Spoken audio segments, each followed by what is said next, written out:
Grundelemente der Esoterik von Rudolf Steiner. Vierter Vortrag, Berlin, 29. September 1905.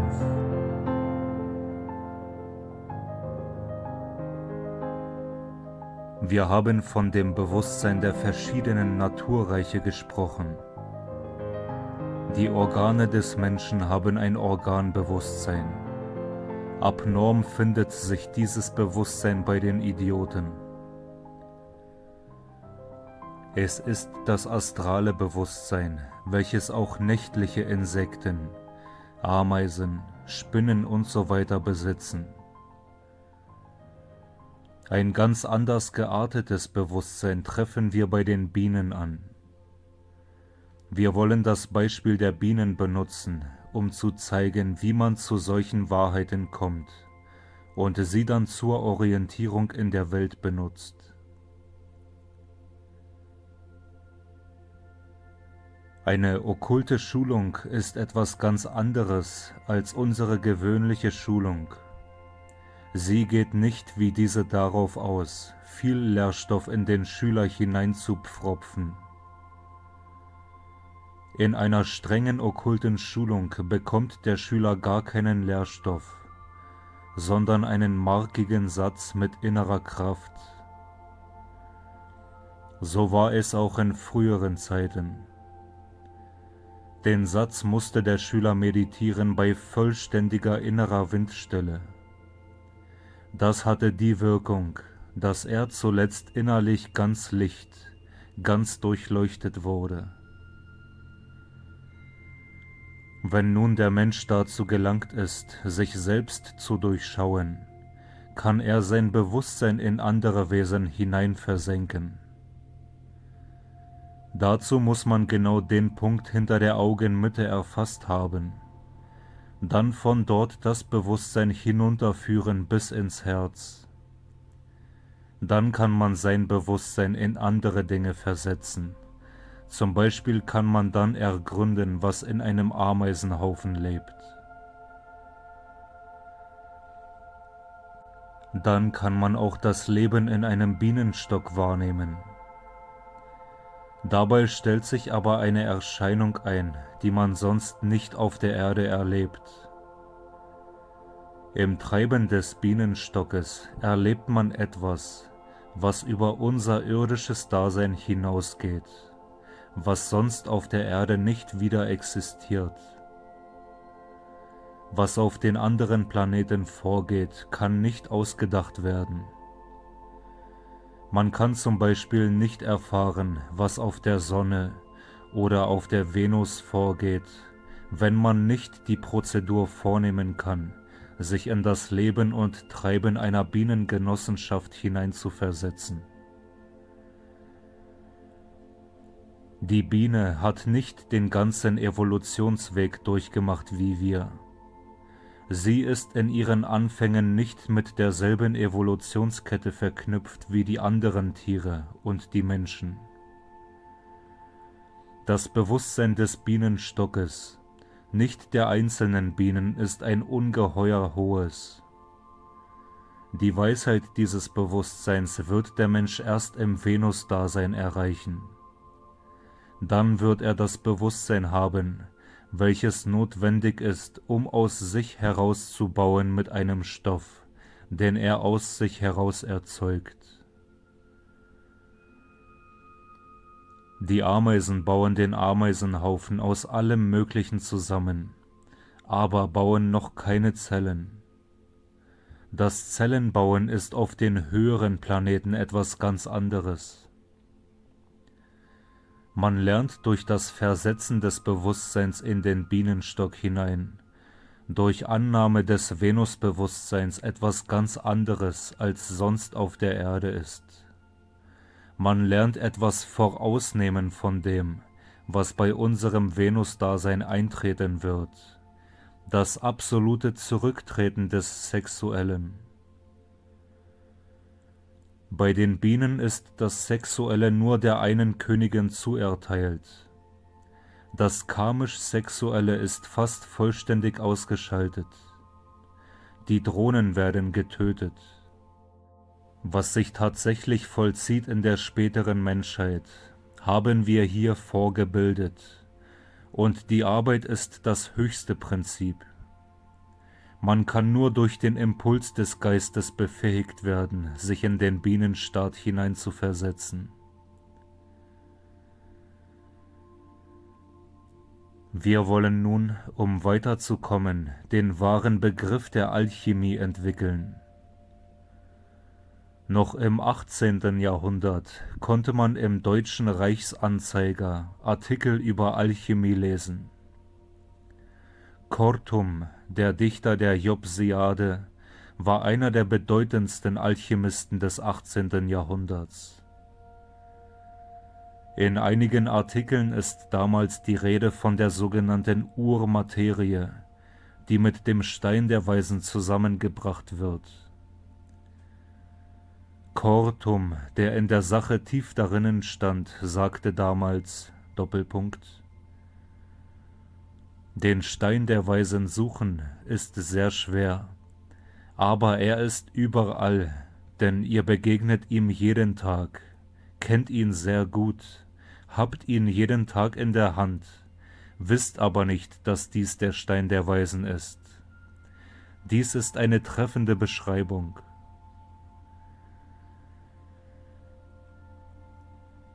In der Natur ist alles unendlich weise eingerichtet, mit einer unendlich weisen Ökonomie.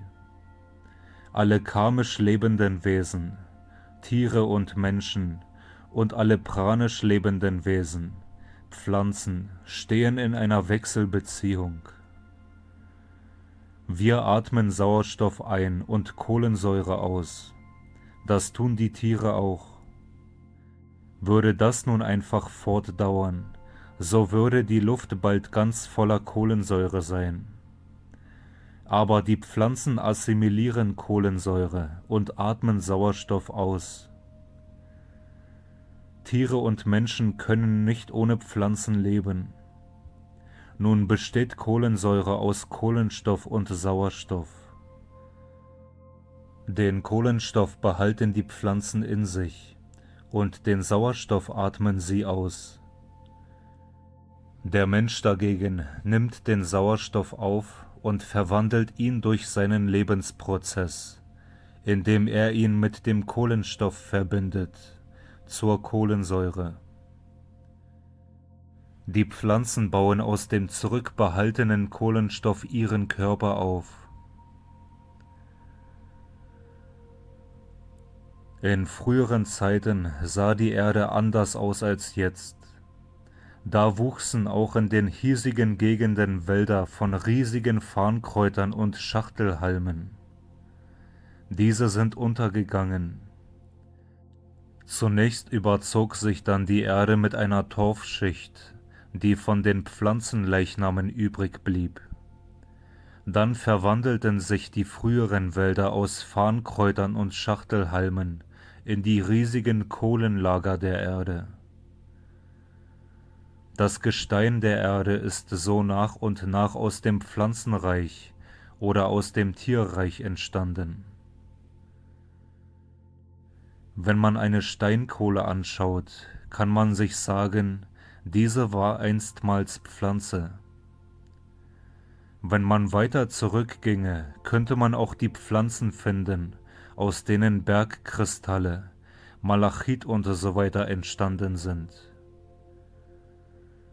Der mittlere Gürtel der Alpen ist vor der Steinkohle aus den uralten Pflanzen entstanden. Ein Diamant ist genau dasselbe wie eine Steinkohle. Die Natur hat aus einer noch älteren Kohle als die jetzige den Diamant geschaffen. So ist auch der Bergkristall aus Pflanzen entstanden. Das Kalkgestein ist aus Tieren abgesondert. Der Jura ist zum Beispiel eine solche Kalkansammlung. Er war früher von Meer bedeckt und ist von Meertieren, von ihren abgesonderten Schalen und Gehäusen gebildet worden. So ist also das jüngere Kalkgebirge aus Tieren, das Urgestein aus Pflanzen entstanden. Das Pflanzenreich geht allmählich ins Gesteinreich über. Alles Feste auf der Erde ist aus einer Pflanzenerde geworden. Diesen Mineralisierungsprozess kann man studieren bei der Entstehung der Kohle durch die Pflanzen. Das Mineralreich, wie es jetzt abgesondert wird, ist nur während der 4. Runde vorhanden. Nach derselben wird das ganze Mineralreich vom Menschen durchgeistigt sein. Er ackert es mit seinem Geiste um. Alles, was der Mensch heute tut, die ganze Industrie, ist Umarbeitung des Mineralreiches. Wenn einer einen Felsen abträgt, um die Steine bei einem Hausbau zu verwenden, wenn er einen Dom baut, alles ist Artifizierung des Mineralreiches. In der 4. Runde kann der Mensch das Mineralreich künstlich verarbeiten. Mit der Pflanze dagegen kann der Mensch jetzt nichts anfangen. Das ganze Mineralreich wird der Mensch durcharbeiten. Im großen Maße geschieht das durch die schwingende Elektrizität, die keinen Draht mehr braucht. Da arbeitet man bis in die Moleküle und Atome hinein. Am Ende der 4. Runde wird der Mensch das ganze Mineralreich durchgearbeitet haben. Von der 5. Runde an wird der Mensch dasselbe tun mit dem Pflanzenreich. Er wird bewusst den Prozess durchmachen können, den die Pflanze jetzt durchmacht.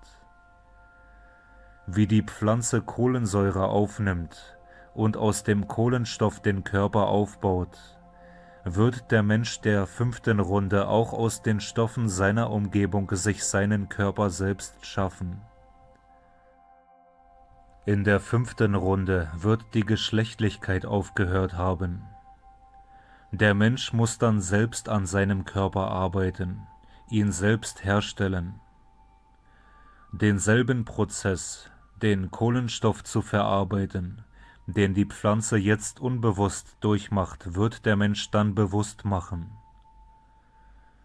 Er wird den Stoff verwandeln, wie heute die Pflanze die Luft in Kohlenstoff verwandelt. Das ist die wahre Alchemie.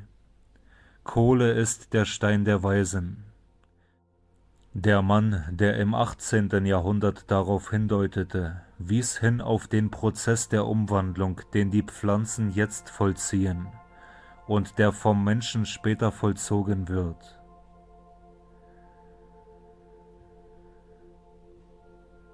Wenn man auf den höheren Planen das Bewusstsein studiert, wie es im Bienenstock arbeitet, so lernt man, wie der Mensch später selbst Materie hervorbringen wird.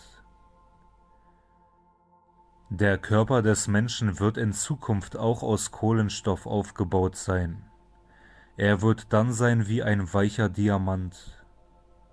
Man wird dann den Körper nicht von innen bewohnen, sondern ihn vor sich haben als äußeren Körper. So sind heute die Planeten von den Planetengeistern aufgebaut. Von einem Wesen, das einen Körper braucht, der von anderen hergestellt wird, schafft man sich zu einem emanierenden, offenbarenden Wesen. Der Mensch wird dann ein Wesen mit 3 Gliedmaßen sein. Der Mensch am Abend, der auf 3 geht, wie die Sphinx sagt. Die ursprünglichen 4 Organe haben sich differenziert. Zuerst waren die Hände auch Bewegungsorgane, dann wurden sie Organe für das Geistige. Später werden nur noch 3 Organe da sein. Das Herz als Buddhi-Organ, die 2-blättrige Lotusblume in der Augenmitte und die linke Hand als Bewegungsorgan. Auf diese Zukunft bezieht sich auch die Angabe Blavatskys von einer 2. Wirbelsäule. Die Zirbeldrüse und die Schleimdrüsen organisieren eine zweite Wirbelsäule, die sich später mit der anderen vereinigt. Die zweite Wirbelsäule wird vom Kopf vorn heruntergehen.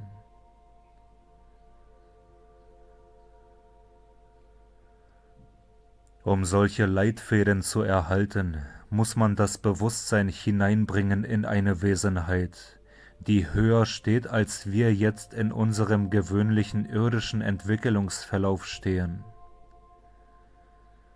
Dies alles wurde in den Geheimschulen gelehrt und in einem gewissen Sinne praktisch geübt. Man muss sich daran gewöhnen, die Denkweise in diese Richtung zu bringen. Dann wird man eine Empfindung in sich entwickeln, nichts wertlos zu finden, sondern bei jedem Ding den Wert herauszuerkennen.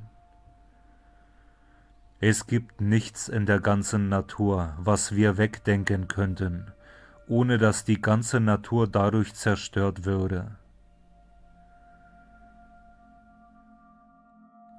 Auch der Ameisenhaufen hat ein viel höheres Bewusstsein als der gegenwärtige Mensch. Das Bewusstsein des Ameisenhaufens befindet sich auf den oberen Partien des Mentalplanes.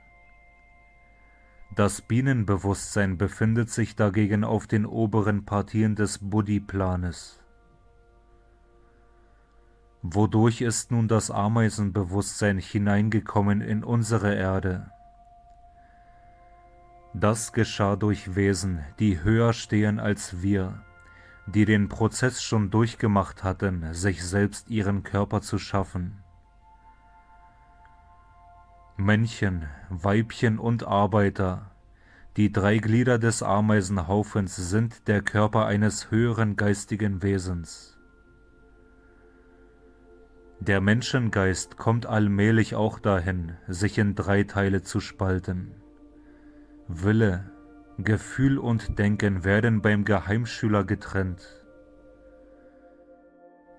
Die Gehirnmoleküle gehen in drei Gruppen auseinander. Der Geheimschüler muss dann von sich aus ein bestimmtes Gefühl mit einer Vorstellung verbinden. Wenn er Elend sieht, muss er, um Mitleid zu empfinden, dieses Gefühl bewusst hinzufügen. Vorne am Kopfe liegt die Denkpartie, oben die Partie des Fühlens, am Hinterkopf die des Wollens. Der Geheimschüler lernt diese bewusst in Verbindung zu setzen. Später gehen diese drei Teile ganz auseinander. Er muss die drei Partien dann so dirigieren, wie ein Ameisenhaufen die Männchen, Weibchen und Arbeiter.